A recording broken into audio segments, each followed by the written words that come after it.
Hello friends, welcome to pro stream tech. Friends, ఈరోజు మనం live streaming అంటే ఏంటి, ఏ సాఫ్ట్వేర్ వాడి లైవ్ స్ట్రీమింగ్ చేస్తే బాగుంటుందో మనం తెలుసుకుందాం.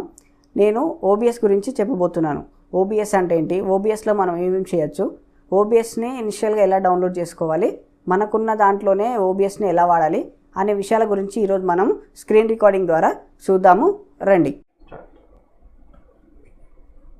ఫ్రెండ్స్, మనం ఓబిఎస్ స్టూడియో డౌన్లోడ్ చేయాలంటే ఫస్ట్ మన కంప్యూటర్లోనే ఏదో ఒక బ్రౌజర్కి వెళ్ళిపోవాలి. గూగుల్ క్రోమ్ ఓపెన్ చేసి ఓబిఎస్ స్టూడియో అని సెర్చ్ చేస్తే ఓబిఎస్ వాళ్ళ అఫీషియల్ వెబ్సైట్ వస్తుంది. అది మనం డౌన్లోడ్ చేసుకొని సరిపోతుంది. నా దగ్గర ఆల్రెడీ ఉంది, నేనేం డౌన్లోడ్ చేయట్లేదు.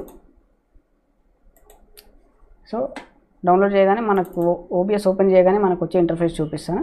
సో ఇది అనమాట. సో ఇది మీకు చూడగానే ఏం అర్థం కాదు, ఏంటి ఓబిఎస్ ఇలా ఉంది ఏంటి, ఏం అవసరం లేదు, అన్నీ నేను చూపిస్తాను స్టెప్ బై స్టెప్. మీరు ఈజీగా నేర్చేసుకుంటారు. అది కూడా సింపుల్ తెలుగులో చెప్తా. సో ఇక్కడ ఇవి వచ్చేసి ప్రివ్యూ సీన్, ఇది వచ్చేసి ప్రోగ్రామ్ అనమాట. ప్రివ్యూ సీన్ ఏంటంటే మనం ఇచ్చే కెమెరా అయినా స్క్రీన్ రికార్డింగ్ అయినా, లేదంటే విండో క్యాప్చర్ అయినా, బైబిల్ వర్స్ అయినా, లేదంటే ఇంకా మనం ఏది ఇచ్చినా అది ఇక్కడ ప్రివ్యూలో కనిపిస్తుంది. మనకి ఇక్కడ ఓకే అనుకున్న తర్వాతనే ప్రోగ్రామ్ సీన్లోకి మనం పంపిస్తాం అన్నమాట. సో నెక్స్ట్ వచ్చేసి సీన్స్, అదే సీన్స్ అనమాట. సీన్, ఏ సీన్లో ఏదేది ఉండాలి. ఇప్పుడు ఆ సీన్లో ఓన్లీ కెమెరా ఉంది. ఇంకో సీన్ క్రియేట్ చేసుకొని అందులో మనం ఇంకోటి ఏదో పోస్టరు, లేదంటే ఇంట్రో వీడియో కానీ, లేదంటే ఇంట్రో థంబ్నెయిల్ కానీ, థంబ్నెయిల్ లాంటిది కానీ పెట్టేసుకొని పెట్టుకోవచ్చు. అంటే మనకు సీన్స్ మధ్యలో స్విచ్ అవ్వడానికి ఈజీ ఉంటుంది అన్నట్టు. ఇవి వచ్చేసి సోర్సెస్, ప్రతి సీన్కి సోర్స్ అనమాట. ఇప్పుడు మనం ఒక సీన్ క్రియేట్ చేస్తే ఆ సీన్లో సోర్సెస్ ఏమేమి ఉండాలి. ఇప్పుడు కెమెరా ఉంది, కెమెరాలో వీడియో ఫీడ్ ఒకటే వస్తుంది. అందులోనే ఇంకోటి తీసుకోవచ్చు మనం. ఎట్లా అంటే టెక్స్ట్, లేదంటే లోగో, ఇట్లాంటివన్నీ ఉంటాయి కదా, అట్లాంటివన్నీ తీసుకోవచ్చు. అవన్నీ సోర్సెస్ ఒక సీన్లో. ఇంకో సీన్లో వచ్చేసి డిస్ప్లే క్యాప్చర్ కానీ, లేదంటే విండో క్యాప్చర్ కానీ చేసుకున్నాం అనుకోండి, దాంట్లో కూడా మన ఇష్టం. మనకు లోగో అక్కడ కూడా కావాలనుకుంటే అక్కడ కూడా పెట్టుకోవచ్చు, మన ఇష్టం. నేను ఇంకా ఇన్ డీటెయిల్గా అన్నీ చెప్పినప్పుడు ఏదైనా ఒక లైవ్ ఈవెంట్ చేసి మీకు అన్నీ చూపిస్తాను. ఇది వచ్చేసి ఆడియో మిక్సర్.